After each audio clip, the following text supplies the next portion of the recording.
It's like you have so many people that just are here every week. This is like the one tourney or one of like maybe 2 tourneys we'll go to. ZD is one of those. Actually, when he first started coming, it hasn't even been a year since he started coming. Yeah, and now he's just a regular. He signs up first every single week. Yeah. I feel like we put out the sign up on Tuesday at 1 p.m. And I feel like 1:30 p.m. I check the attendees. There's one person, and it's almost always ZD. The #1 ranked player in the area. And that's the nice thing. Like every tourney I go to, like people hype up the ladder a lot. They always say that it's their favorite. Which I'm very grateful for. Absolutely. That said, I think checking out other tourneys is also great. And speaking of, Crits is on stream right now. Crits is a fantastic TO who's been in the scene for a long time. Yep. And they have a fantastic local right now. If you are anywhere near Ashburn, or even if you're not, it's worth the drive. It is. Smash at the Outer Limits in Ashburn on Wednesdays. Check it out. And the stage is a wrestling ring. How cool is that? Yeah, it actually is a really nice venue. I like it a lot. There's also a lot of great food places next to it. So. Tons of setups, lots of good food, and a very nice street setup for sure. It's interesting to see Sig pull out the Diddy again here. I haven't seen it in a while. Not that I haven't seen it in a while, but... You're right, he usually goes Ness. Right. I'm not sure why he pulled the Diddy out, honestly. His Ness was playing, like, immaculately today. But the Diddy's doing its job, too. I didn't know Crits was such a good player. Crits is fantastic. Honestly, I think they're one of the ones that is completely underrated in the region. Seems like it. I never heard about their skill before, just about their TOing, but like the Lucas, the Sora, both doing excellent job today. They're an incredibly hard worker too. If you watch them when they're at a tourney and they're not playing or they're not TOing, he's always labbing something. Yeah. Like his hands, if you watch them when he's playing, they move so fast, and it's like I can't do that. Like I'm maybe at best like a 1-2 or maybe a 2-2 or like BMS, but yeah, I know that I'll never be able to move my hands as fast as they do. And honestly, it's fascinating to see on a Lucas player, because you would think that's like a Fox player, right? Right, exactly. But they apply it so well. Like their Lucas is clean. Like I mean, I saw them do some of the sickest tech chases I've ever seen before. Right. With Lucas, and I didn't know that character had the use of like such speed with your hands, you know, but Crit's doing a really good job. I wonder if they're gonna make Montrose switch off the Diddy. I wouldn't doubt it. They're really making Sig sweat right now, which is impressive. Yeah, if you've got Montrose in a losing spot right now, you're doing something right. Absolutely. I think this is another situation where both of them have been in MDBA for a long time. So I would imagine that both of them know each other's habits pretty well, or at least their tendencies, you know? And for them to have this, like, they've played together so many times, and for Sig still to be sweating, I think it speaks a lot to Crits as a player. Yeah. And you're right, them playing a lot against each other, when you play against someone a long time, you sort of develop your own meta. Right. And like, the fact that Crits is able to just keep up means that they've been adapting just as much as Montrose. Ooh, that almost did it. Oh. It's not going to be enough. For the 2-frame. Oh. That dash attack's so scary. If Sig switches off Diddy here, where do you think he goes? Do you think he goes back to the nest? Yeah. Or maybe the Bayonetta. I was thinking the Bayo. I feel like Lucas would be a little easier to juggle with the Bayo. I feel like Bayo would have a better time dealing with it. Yeah. Because when you see 2 Earthbound kids against each other, right, it's like... Well, it's different for them, because they're both very good players, and they're not going to rely on their projectiles, but... Right. I don't imagine it'd be the smartest thing to... Crits hanging on... Oh! Oh, that was so good! That was amazing. Crits was hanging on for dear life. That 176. Pretty sure we're best of 5. Yeah. Great to see him finish that strong. Really. That was wild. Running it back. Montrose was not able to get the... Oh, he stays the Diddy. Yeah. To his credit, it did look good. It was close enough. Like, he was just one kill away from winning that set. Right. Or winning that game. And if he does want to switch, he has at least one more game. Yeah. Like, one more chance to.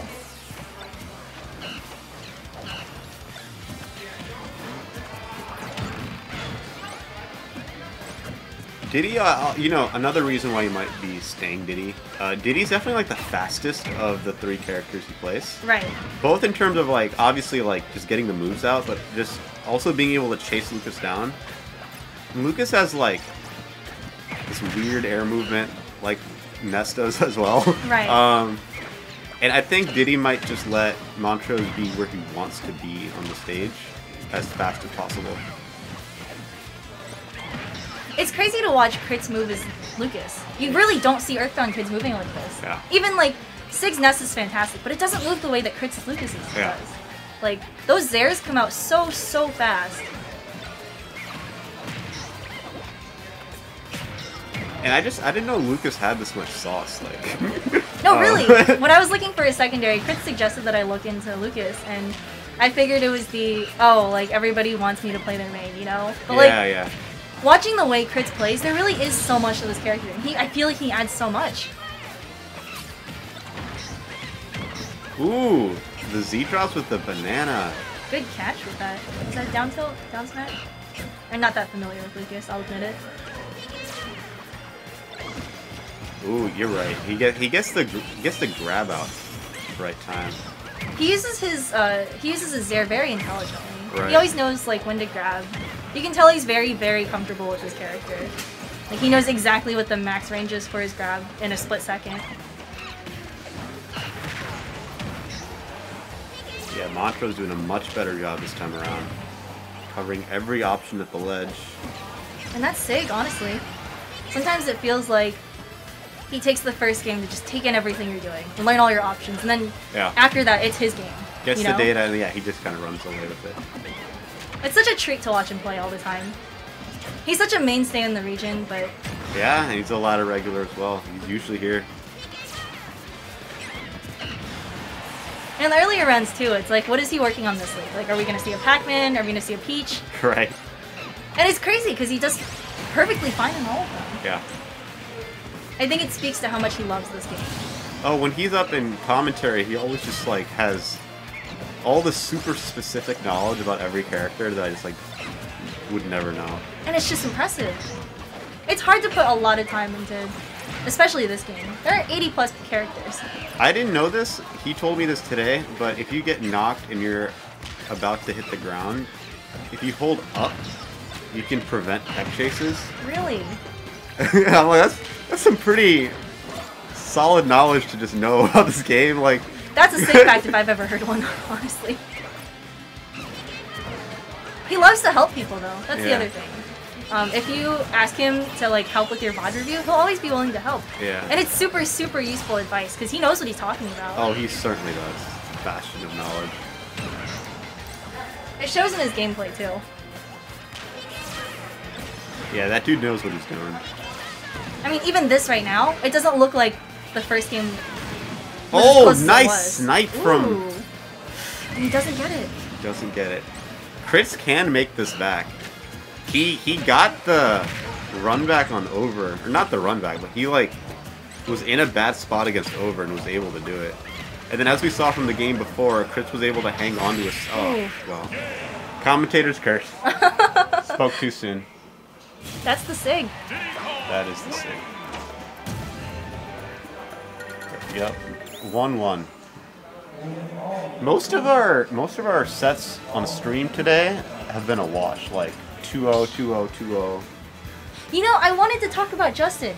Justin is tearing up this. Yeah, like, Justin's crazy. Which is crazy because we're already a stacked tourney. We're a stacked region. It's honestly like I think this can be a difficult region if you're not used to playing like the weird mid tiers, you know. But Justin comes in here and he doesn't care. Justin, yeah, and Justin's new to the area. Right. He's just starting school in DC and plays a terrifying Violet that we got to see on stream today. We'll probably see more of it as the night goes on. Yeah, he's still in Winterside up against ZD. I'd like to see that. So yeah. I'd like to see Justin take a ladder one day. Pretty sure that's next. Yeah, first ladder last week and got 5th. So, I mean, super solid showing. Going to Smashville for this. We'll see if this pick works out for Crits here. Crits keeps going for the freeze, but it's just not able to connect it. The reward on that move is ridiculous. Like, you get hit by PK freeze, you go flying across the screen. Montrose looking for his kill, trying to get started, gets Chris off stage. Monkey flip. When Sid gets started, it's so hard to stop him. Yeah. Even from afar, right? Like, he's got banana and then peanut gun. Right. To just pressure you as you're going back to the stage. And it's crazy to think this isn't the character's best iteration. Yeah. Yeah, Like, we had good old Smash 4. Wild, honestly. I like Brawl Diddy a lot, too. He had 2 bananas in that game. Would you say this is the worst? I don't want to say worst. I think Diddy's been pretty good in all 3 games he's been. Which is really hard to do. It's tough to say, because, like, Brawl's meta was so skewed. Right. By Meta Knight. But if you took, like, the top 3 characters in that game out, then Diddy was, like... Diddy was really high up there. So it is tough to say. I guess, like, the reality is, like, for all 3 of those games, as you said, he's just been a really solid character. And for different reasons. Like, you had Glide Toss and 2 bananas in Brawl. Right. You had Up Air, just Up Air in Smash 4. And then Diddy's just, like, fundamentally really good. Like, people see a lot of success with Diddy. Right. In this game. There's a joke in an old Brawl community that I used to be in back in, like, the Brawl days, pre-Smash 4. Uh-huh. Everybody had a Pocket Diddy. Yeah. Like, it doesn't matter who you're playing against. If you beat their, like, main character, there's always a Pocket Diddy. I had a Pocket Diddy. I love Diddy in that game. And I'm almost surprised that more people don't have Pocket Diddies to this day. Yeah. It seems like he's a character you can really easily apply game knowledge to and be successful with, you know? Yeah. And similar to, like, Link, like, you can just do a lot of stuff out of the banana. Right. Like, we see, I mean, it's more than just getting someone to trip, but, like, I've seen Montrose throw the banana up, like, a number of times, and then just throw crits up as well. Which is a smart move. People forget about banana. You throw things up, and, like, object permanence sets in. Yeah. Especially if it actually goes off screen. Right? Then it's like, oh wow. Some people actually do forget. I get kind of jealous because you can't really do that on some of the characters I play. Like, oh, yeah. I guess you can't really angle Inkling Bomb as much, but yeah, you can't hide it. It has noise. Like, yeah. You can hear where it goes, but like banana, you can throw that and nobody knows where it goes. Right. Ooh, that was slick. Very, very clean. Yeah, Montrose is doing his thing. Up 2-1 on crits. And that was Crit's stage choice as well.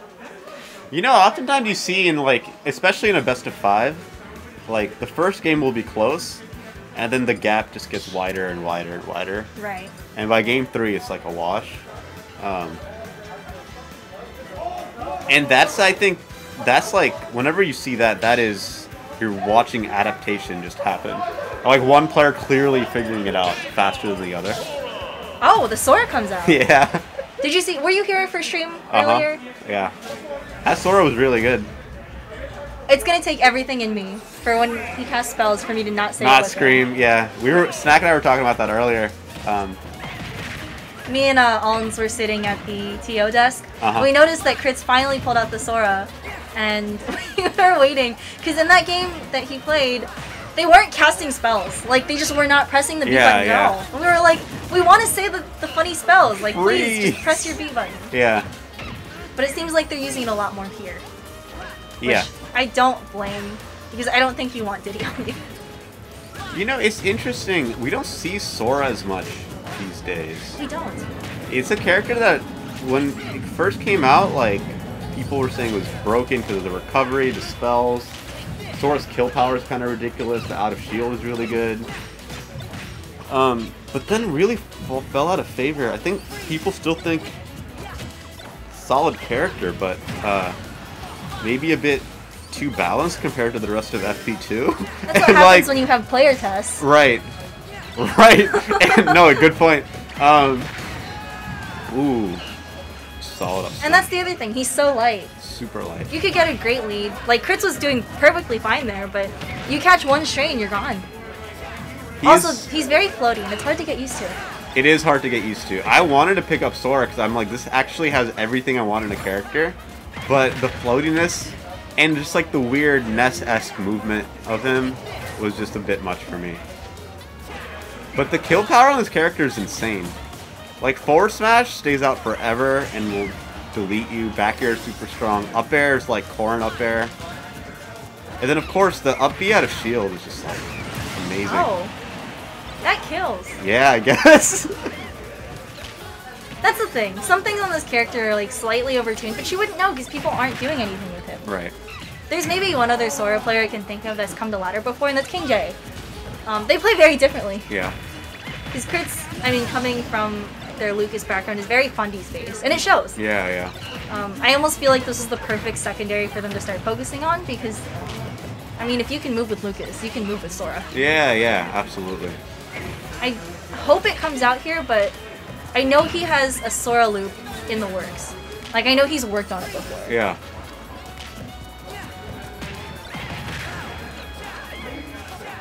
I always, whenever I see Sora, and we saw a little bit of this earlier with Kritz, but whenever I see Sora, I want to see the off-stage game. Just because Sora can do anything he wants off-stage. Right. Right? And especially with the counter. And we saw that earlier with Kritz just doing the runoff counter earlier today. That counter has crazy numbers on it. It's insane. And, I mean, Sora can hang out off-stage forever, so you can just be there and then just have the counter ready for you. It requires very little setup. Now, Peachy, I have a question for you. Yeah. Is Sora lighter than Sephiroth? No, Sora's heavier than Sephiroth. I'm so sorry. Sora is mid-80s, and Sephiroth is 79. I'm going to pretend that the implication there is that Sephiroth is way less buff than Sora. I'm going to pretend that means Sora is jacked. Yeah. And Sephiroth is just a little twig. I mean, it totally makes sense, right? Do you think he needs strength? He has that big-ass sword. He doesn't. He doesn't.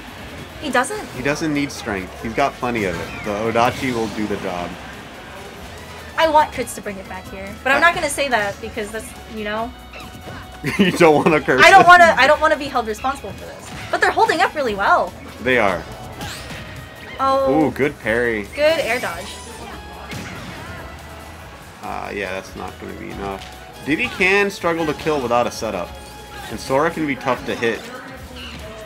Oh. Oh. Red is mine. That was disgusting. Yeah, Montrose did Montrose things. I think that's a set for Kritz to be proud of, though. 100%, especially that first game. Right. Taking that first game and being able to... Are you good to play Redemption? Looks like I'm heading out. Yep, thanks for hanging. Hopefully I'll be back. This was fun. Good, I'm glad you liked it. Maybe I'll learn the game